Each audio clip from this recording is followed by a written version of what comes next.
ഇത് കണ്ടാൽ എല്ലാവർക്കും അറിയാലേ, ക്രിസ്തുമസിനുള്ള പ്ലം കേക്കിന്റെ ഡ്രൈ ഫ്രൂട്ട്സ് സോക്കിംഗ് ആണ്. ഇത് നമ്മുടെ കയ്യിൽ കിട്ടുന്ന എല്ലാ ഡ്രൈ ഫ്രൂട്ട്സും നിരത്തി വെച്ചിട്ടുണ്ട്.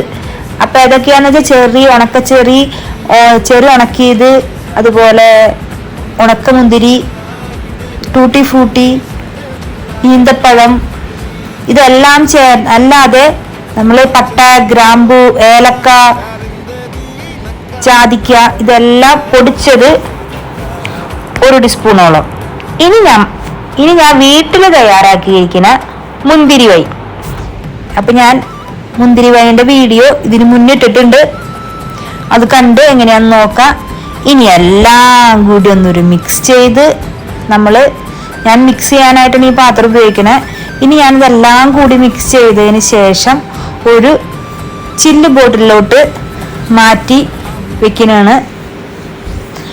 അങ്ങനെ നമ്മുടെ ഈ വർഷത്തെ പ്ലം കേക്കിന്റെ ഡ്രൈ ഫ്രൂട്ട്സ് സോക്കിംഗ് ആണ് നടന്നുകൊണ്ടിരിക്കുന്നത്. അപ്പൊ നിങ്ങൾ എല്ലാവരും ഇത് ട്രൈ ചെയ്യുക. വൈൻ ഉണ്ടാക്കണതും ട്രൈ ചെയ്യണേ.